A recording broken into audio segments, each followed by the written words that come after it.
Abra sua Bíblia em Rute, capítulo 1. Leiamos a palavra de Deus com fé e esperançosos por ouvir a voz do Senhor, quebrando o silêncio do nosso ser e falando ao nosso coração. Nos dias em que julgavam os juízes, houve fome na terra. E um homem de Belém de Judá saiu a habitar na terra de Moabe, com sua mulher e seus 2 filhos. Este homem se chamava Elimeleque, e sua mulher Noemi. Os filhos se chamavam Malom e Quilion, efrateus de Belém de Judá. Vieram à terra de Moabe e ficaram ali. Morreu Elimeleque, marido de Noemi, e ficou ela com seus 2 filhos, os quais casaram com mulheres moabitas. Era o nome de uma órfã e o nome da outra Rute. E ficaram ali quase 10 anos. Morreram também ambos, Malom e Quilion, ficando assim a mulher desamparada de seus 2 filhos e de seu marido.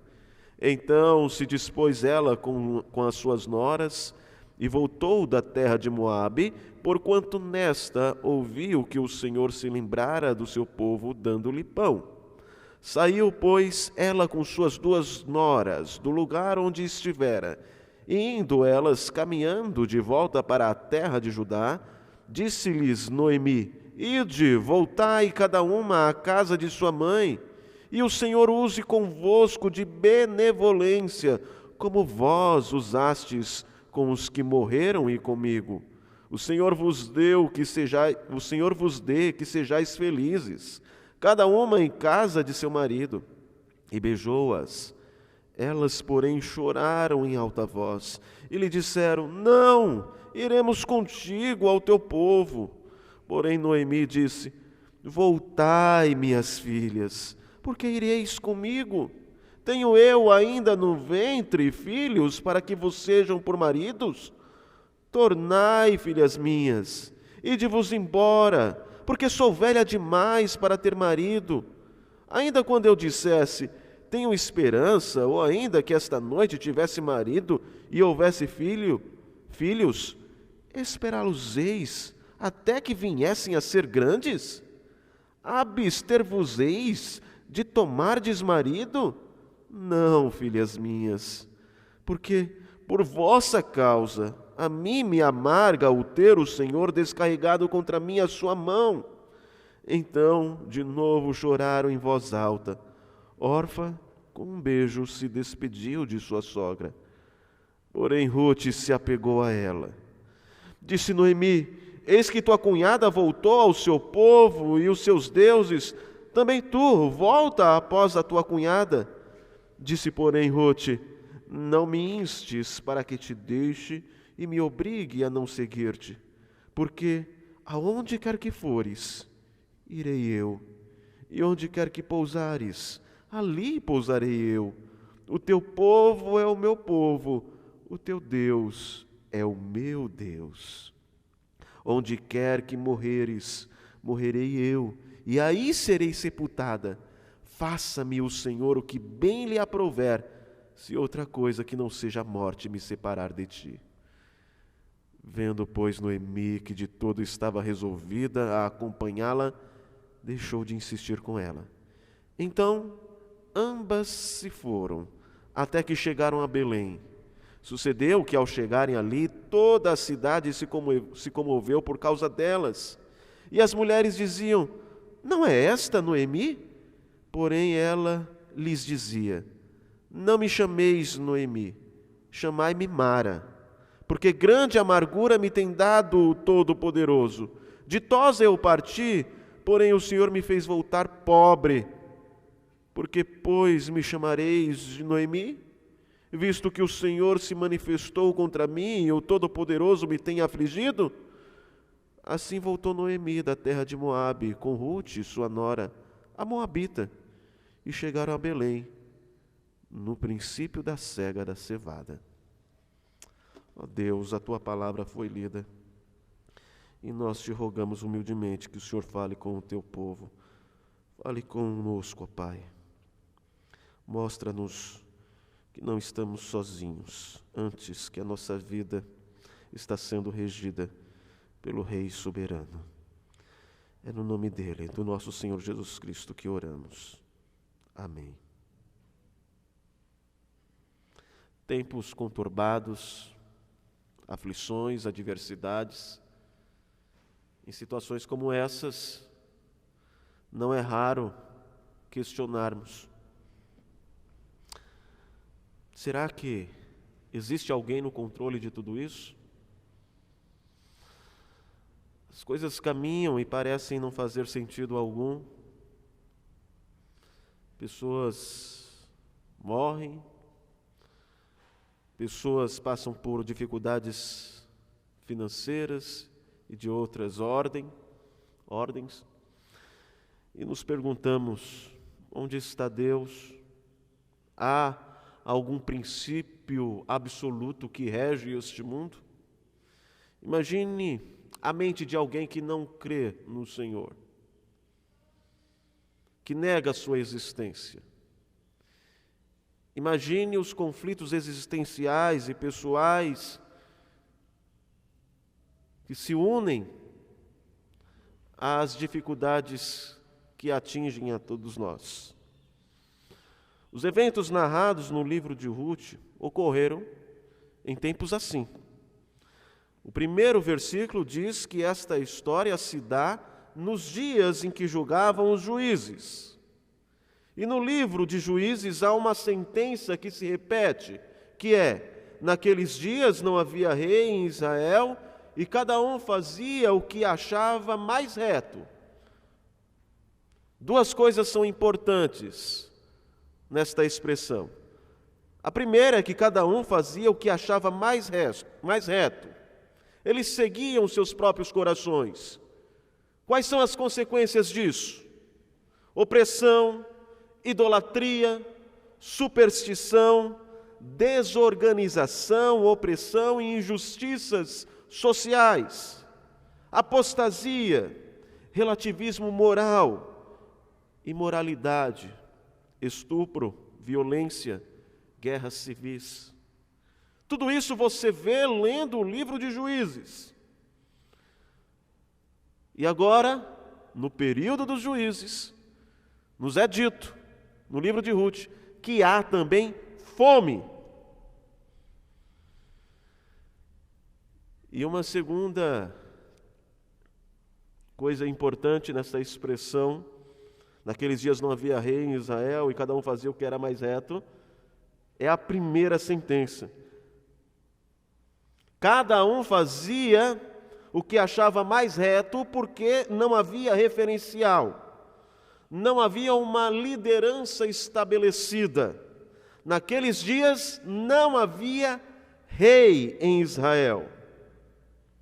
Agora lembre-se, Deus havia feito promessas para o pai dos israelitas, Abraão.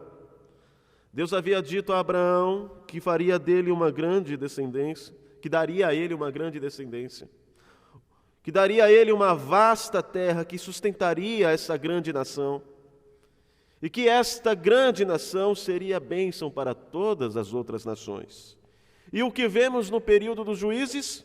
Uma grande bagunça, uma terra improdutiva, assolada pela fome, uma nação vivendo em trevas. Eis o fracasso de Israel, o plano frustrado de Deus. A luz dos gentios se apagou. Não há Deus. A descendência da serpente prevaleceu. Onde está o filho de Eva, que esmagaria a serpente? A semente da mulher chegou a germinar, mas não floresceu. Ela morreu. É com este pano de fundo que um homem da cidade de Belém, de Judá, abandona Israel e vai habitar a terra de Moabe com a sua mulher e seus 2 filhos. O nome deste homem? Elimeleque, que curiosamente significa Deus reina. Será que os planos de Deus foram de fato frustrados? Será que a serpente triunfou? Será que, por não haver rei em Israel, tudo está de fato desgovernado? Pelo menos essa era a impressão de muitos. Aqueles que negam a existência de Deus, por implicação, deverão lidar com a impossibilidade de justiça e moral absolutas. Ou seja, se não há Deus, a moralidade é relativa. Se não há Deus, como afirmou Dostoiévski, tudo é permitido. Afinal, como declarou Rui Barbosa, não há justiça onde não haja Deus. E geralmente, em tempos de calamidades, a justiça e a existência de Deus são negadas, são questionadas. Mas voltemos para a história de Noemi. Caos em Israel, fome, fuga para uma nação ímpia. Parecia que as coisas não poderiam piorar até que lemos: morreu Elimeleque, marido de Noemi. Ela ficou com seus 2 filhos, os quais se casaram com mulheres moabitas. Era o nome de uma órfã e o nome de outra Ruth. Ficaram ali quase 10 anos. E morreram também ambos, Malom e Quilion, ficando assim a mulher desamparada de seus 2 filhos e de seu marido. Um terreno propício para questionar a existência e a justiça de Deus. Guerra civil, violência, imoralidade, apostasia, idolatria, fome, morte, desamparo. Como será que está o coração e a mente de Noemi em uma situação dessa? Em seu diálogo com suas noras, Noemi demonstra ter certeza de 3 coisas. E a partir dessas 3 coisas nós conseguimos identificar a cosmovisão de Noemi. No versículo 13 do capítulo 1, nós lemos: esperá-los-eis até que viesse a ser grande, se referindo à possibilidade dela ter filhos e dar estes filhos às suas noras, cumprindo a lei do levirato. Não, filhas minhas, porque por vossa causa a mim me amarga o ter o Senhor descarregado contra mim a sua mão. E o versículo 20, ela diz: não me chameis Noemi, chamai-me Mara, porque grande amargura me tem dado o Todo-Poderoso. A partir dessas 2 falas de Noemi, nós temos como entender um pouco da cosmovisão dela. Noemi não nega a existência de Deus. Antes, a declara. Para Noemi existe um Deus. Esse Deus é todo-poderoso, pode fazer todas as coisas, inclusive amargá-la. Este Deus não é manipulável e Ele está por trás de seus infortúnios. E este Deus é justo. Existe um Deus, Deus é todo-poderoso e este Deus é justo. Noemi não questiona Deus, antes ela entende a sua aflição como vindo da parte de um Deus justo. É óbvio que nem todo sofrimento é consequência de nossos pecados. Mas o nosso foco aqui é compreender a cosmovisão de Noemi. Para Noemi há um Deus justo que governa. E por que eu posso afirmar que Noemi crê num Deus justo? Dizer que ela crê num Deus todo-poderoso é fácil, porque nós vemos ela relatando isso. Mas por que eu posso afirmar que ela crê também num Deus justo?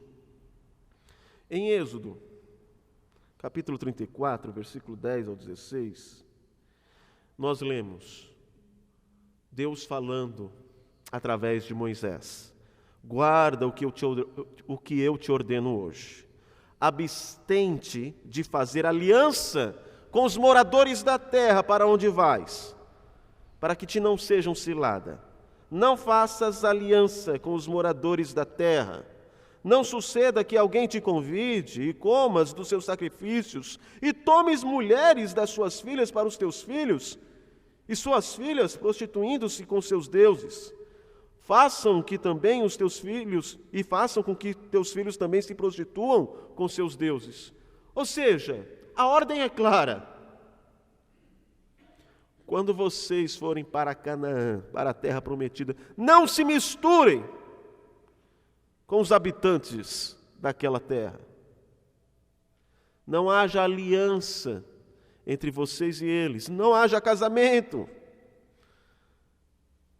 E os filhos de Noemi casaram com quem? Mulheres moabitas. É por isso que ela diz, por vossa causa, falando das noras, a mim me amarga o Senhor, Deus está derramando a sua justiça sobre mim.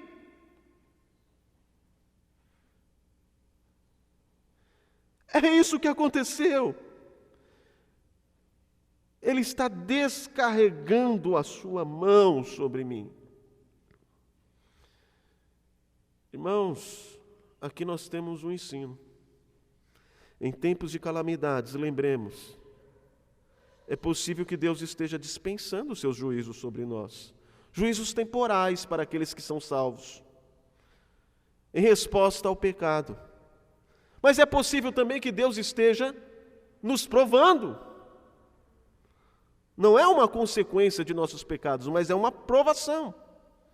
No entanto, nenhum mal que nos acontece da parte de Deus é injusto.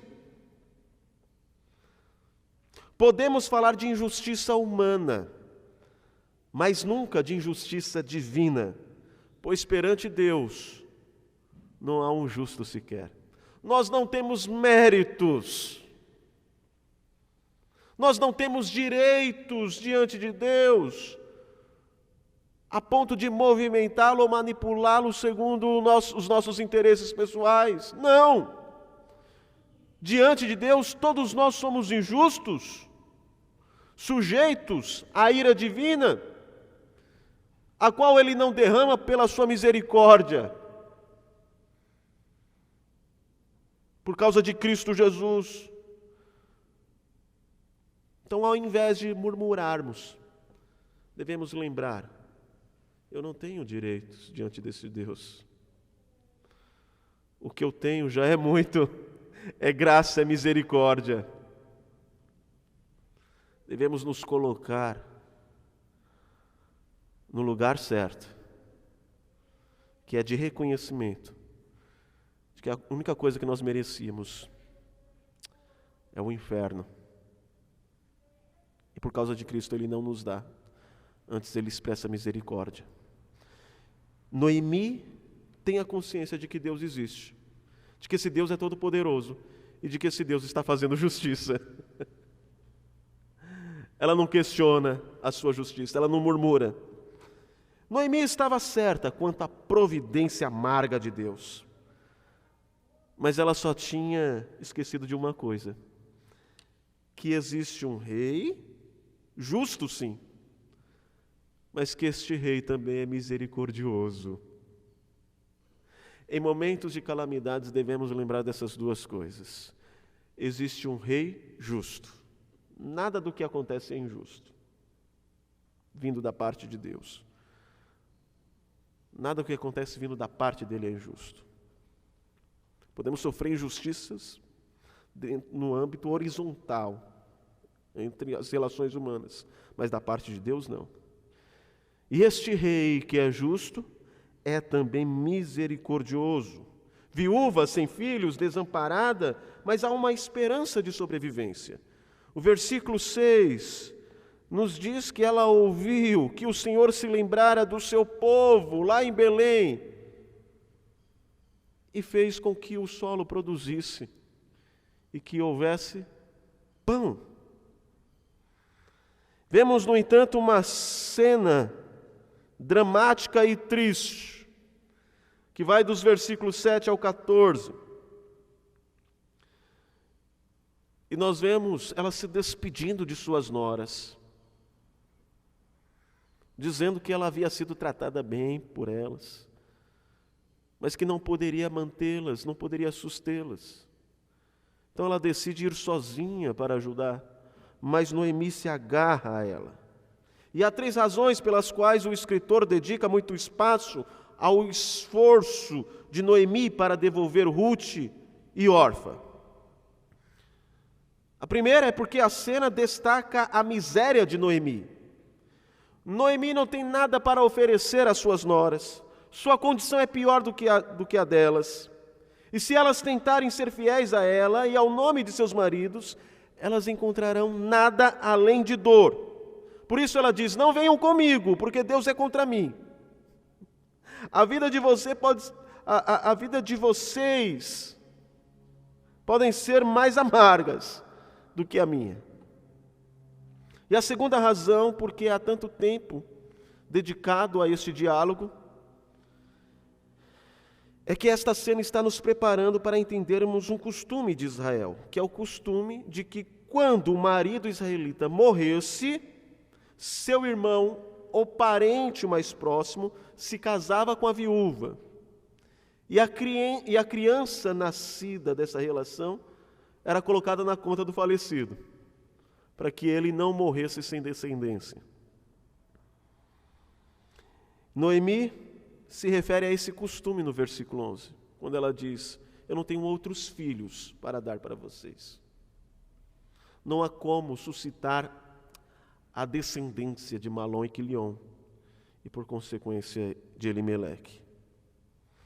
E ela acha que é impossível para Ruth e Orfa continuarem empenhadas por causa disso ao nome da família. E a terceira razão é fazer com que a fidelidade de Ruth a Noemi pareça surpreendente. O texto diz que Orfa beijou Noemi e se foi, mas Ruth se agarrou a ela. Noemi faz outra súplica, mas Ruth não a abandona. Ruth fica com ela, apesar de aparentemente não ter esperança para o futuro. Noemi pintou um quadro sombrio, mesmo assim Ruth se apegou a ela e foi junto com ela. Lembre-se, Ruth era moabita. Quem eram os moabitas? Os moabitas têm sua origem numa relação incestuosa de Ló com a sua filha mais velha. E na época em que Israel se preparava para entrar na terra prometida, eles enviaram Balaão para amaldiçoar o povo de Israel. E eles foram os primeiros a seduzir o povo de Israel a adorar falsos deuses. Era uma nação que desejava a ruína de Israel. E Noemi já havia inferido que muito do que estava acontecendo com a sua família tinha a ver com a associação de seus filhos com essas mulheres moabitas. E de fato há alguma razão aqui no que Noemi está pensando. No entanto, em sua graça, Deus usa a moabita para abençoar a Noemi. Meus irmãos, não há aqui incentivo ou boas promessas para casamento com ímpios. Por algumas razões. Primeiro, que este texto é descritivo, não é prescritivo. Ele está descrevendo algo que aconteceu, não está dizendo faça igual, não está prescrevendo. A segunda razão é que a conversão de um ímpio é rara, é uma exceção, não um padrão. A terceira é que as consequências, até mesmo no caso de Noemi, foram tristes. A morte de seus filhos, e as consequências podem ser tristes por outros motivos, um casamento com um ímpio. Mas feita todas essas observações, não podemos ignorar a suprema graça e misericórdia deste rei. Deus não encerra essa família em seus pecados. Antes ele transforma o mal em bem. Ele faz da moabita a fiel companhia de Noemi e uma ascendente do principal rei de Israel, o rei Davi. Ruth simboliza a extensão e a profundidade da graça e da misericórdia de Deus.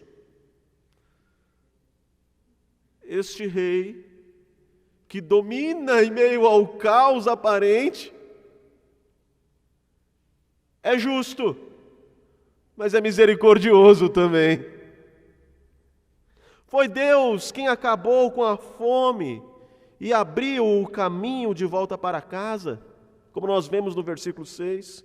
Foi Deus quem em seu governo providencial fez com que Ruth ficasse com Noemi. Mas Noemi está tão amargurada que não consegue ver essas coisas. Noemi está certa em acreditar em um rei soberano, todo-poderoso e justo, que rege os assuntos das nações e também das famílias, e que está por trás de toda dor. Mas Noemi precisa abrir os olhos aos sinais e propósitos misericordiosos desse rei. Existe um rei justo. Em meio às adversidades, lembre-se disso. Existe um rei misericordioso. E este rei, que é justo e misericordioso, é soberano. A soberania desse rei se dá na economia. Foi Deus quem tirou a fome. A soberania desse rei se dá nas circunstâncias. Observe o delicado toque de esperança com que este capítulo termina. Assim voltou Noemi da terra de Moabe, versículo 22, com Ruth, sua nora, a moabita. É interessante, né, que o autor quer nos lembrar que ela é moabita. Para que olhemos para a misericórdia de Deus. E chegaram a Belém no princípio da cega da cevada. No momento ideal para se chegar. Para quem estava com fome. No princípio da colheita. E não só isso. No capítulo 2, a partir do versículo 1, nós lemos: tinha Noemi um parente de seu marido, senhor de muitos bens da família de Elimeleque, o qual se chamava Boaz. Ruth, a moabita, disse a Noemi: deixa-me ir ao campo e apanharei espigas atrás daquele que me favorecer. Ela lhe disse: vai, minha filha. Ela se foi, chegou ao campo e apanhava após os segadores. Por casualidade, ela entrou na parte que pertencia a Boaz, que era da família de Elimeleque. Ela não sabia, não conhecia, foi lá por casualidade. Eis aqui uma ironia. Deus está regendo tudo, porque este rei, que é justo e misericordioso, é soberano. É soberano na economia, ele faz com que haja pão. É soberano naqueles assuntos que parecem ser casualidades, coincidências. Ele faz Ruth parar justamente no campo de Boaz, que por coincidência é parente de Noemi e que poderia ser o seu resgatador. A soberania desse rei se dá de forma graciosa. Noemi também tem que abrir os olhos e ver Ruth. Que presente! Que bênção! Porém, Noemi está tão amargurada que diante do povo de Belém ela diz: o Senhor me trouxe de volta vazia. Vazia, Noemi! Tu é ingrata, hein? Você não está vazia. A providência deste rei, justo, misericordioso e soberano, está guiando-a, ainda que às vezes ela se manifeste de maneira sombria. Existe um rei absolutamente justo e misericordioso que governa tudo o que acontece nesse mundo. Ora, um rei assim só pode ser divino. Somente Deus se enquadra nesse perfil. Contudo, é curioso que o primeiro capítulo de Ruth aponte para um rei divino. E o último capítulo de Ruth fala de um rei humano. Vocês lembram o texto que nós acabamos de ler? Termina falando de quem? Que nós acabamos de ler, não, que lemos na liturgia, né? Termina falando de quem?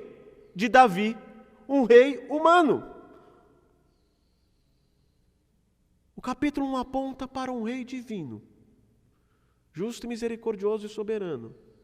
E E o capítulo 4, o último capítulo, termina falando de um rei humano.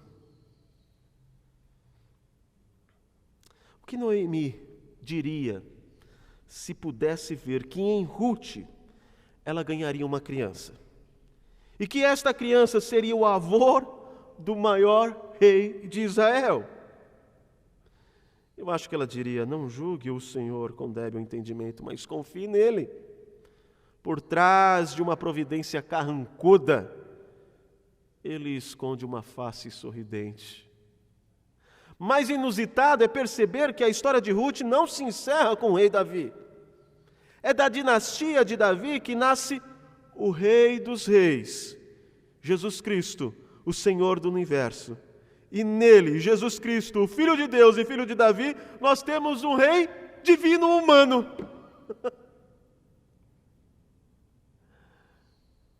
Um rei com duas naturezas, divina e humana, em uma só pessoa. E nisso vemos uma outra faceta da soberania de Deus, da soberania desse rei.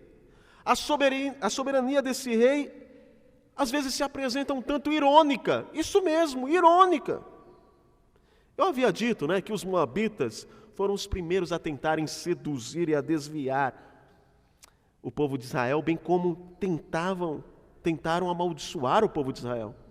Lembra, Balaque, o líder dos moabitas, o rei dos moabitas, contratou Balaão para que Balaão amaldiçoasse o povo de Deus. Mas Balaão foi impedido por Deus. E ao invés de maldições, ele proferiu bênçãos para o nervosismo e a frustração de Balaque, o moabita. E uma das bênçãos que Balaão proferiu e o fez para Balaque foi: uma estrela procederá de Jacó. De Israel subirá um cetro que ferirá as têmporas de Moabe e destruirá todos os filhos de Sete. Israel fará proezas, de Jacó sairá o dominador. Balaque diz a Balaão: amaldiçoa esse povo. E depois de muitas situações, Balaão diz: não posso, mas eu tenho uma palavra do Senhor para você. Deste povo sairá um cetro, a ideia de rei, um dominador, e ele destruirá o seu povo. Só que o irônico aqui é que Balaque e nem Balaão podiam imaginar que este rei seria descendente de uma moabita. É irônico que o homem que num período em que não havia rei, um homem que se chama Deus reina, vai para Moabe. É irônico que o rei humano divino nasce de uma de suas noras moabitas. É irônico que o rei dos reis e senhor dos senhores nasça em Belém, a terra de Elimeleque, a terra do pão. É onde nasce o pão da vida. Deus está mostrando de que, apesar dos tempos conturbados, Ele reina com a sua justiça, misericórdia e soberania. E é este rei, o Messias, com suas duas naturezas em uma só pessoa, que garante os cumprimentos da promessa de Abraão. Eu havia dito que parecia que as promessas de Abraão haviam sido frustradas. A Abraão haviam sido frustradas. Mas em Cristo, neste rei, todas as nações são abençoadas. Em torno de Cristo, um povo de todas as línguas e nações, incontáveis multidões são congregados. Em Cristo, essa incontável multidão, composta de várias nações, habita numa Canaã, numa terra prometida, a Jerusalém celestial. Em Cristo, a promessa do esmagador de serpentes é cumprida, bem como a promessa de uma grande nação, terra. Todas essas promessas, desde Gênesis capítulo 3, a passar pela história dos patriarcas Abraão, Moisés, Davi, são cumpridas em Cristo Jesus. De modo que esta história, meus irmãos, não é só a história de Noemi, de Ruth, de Boaz, mas é a nossa história. É a história da nossa redenção, que é realizada em Cristo. E como essa história muda nossas vidas? Porque nós sabemos que, independentemente dos momentos que nós passamos, a nossa história é regida por um rei justo. Deus vê tudo. Ele julga tudo. Por princípios morais absolutos que Ele mesmo estabeleceu. Não, a moral não é relativa. Não há desordem neste mundo. Existe um rei justo que está vendo e há de julgar todas as coisas. Este rei é misericordioso para com o seu povo. Ele se compadece e redime os seus. Se a calamidade de Noemi foi devida à sua desobediência do seu marido em ir para Moabe, de seus filhos casarem com moabitas, isso faz com que a história seja duplamente encorajadora, porque mostra que Deus deseja e é capaz de transformar os seus juízos em alegrias. Se Ruth foi trazida para a família por causa do pecado, é duplamente surpreendente que ela é feita a avó de Davi, o antepassado de Jesus Cristo. De modo que nunca pense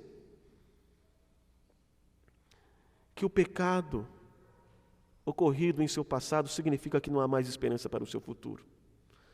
Porque este rei que rege todas as coisas, que é justo, é também misericordioso, transforma vidas, renova vidas, transforma o mal em bem. E lembre-se que nós estamos vivendo sobre o governo de um rei soberano. Ele decreta cada momento da sua vida. O Todo-Poderoso reina em todos os assuntos dos homens. Ele governa nações, Ele governa famílias, Ele é o Senhor da história, Ele é o Senhor das circunstâncias mais simples da sua vida. Sua providência estende-se desde a mais alta cúpula governamental até a sua cozinha. Noemi duvidou de muitas coisas, mas nunca duvidou que Deus estava envolvido em cada parte da sua vida e que ninguém poderia deter a sua mão. Noemi está certa e nós devemos acompanhá-la nessa convicção. O Deus Todo-Poderoso reina sobre todos os assuntos dos homens.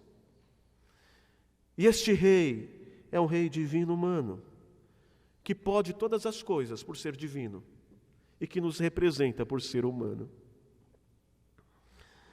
Este rei nos congrega em seu povo, que é a igreja internacional, universal, católica no termo universal aqui, que está espalhada pelo mundo, que é composta pelos eleitos de Deus espalhados pelo mundo, que tem em Cristo Jesus o seu único e suficiente Salvador, composta de várias nações. É esse rei que nos faz habitar na terra prometida. Ele é um rei que cumpre as antigas promessas de Deus Pai.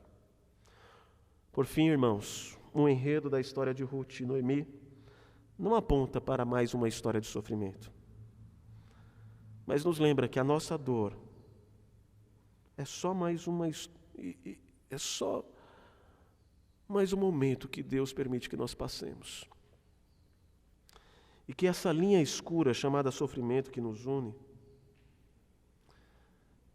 de repente se transforma num fio dourado reluzente, quando lembramos que no sofrimento existe alguém controlando tudo isso, cuidando de nós, dirigindo o nosso futuro em direção à glória. essa vida com momentos bons, mas também com momentos tristes, nós podemos lembrar que por causa deste Rei, que é justo, misericordioso e soberano, nós herdaremos a terra prometida, onde haverá descanso para as nossas almas, de fato. De modo a se confirmar aquilo que o apóstolo Paulo disse, que os sofrimentos do presente não podem ser comparados com a glória que há de ser revelada. E o nosso destino, por causa deste Rei, é a glória. Nele estamos seguros. É Ele que há de consumar a nossa redenção.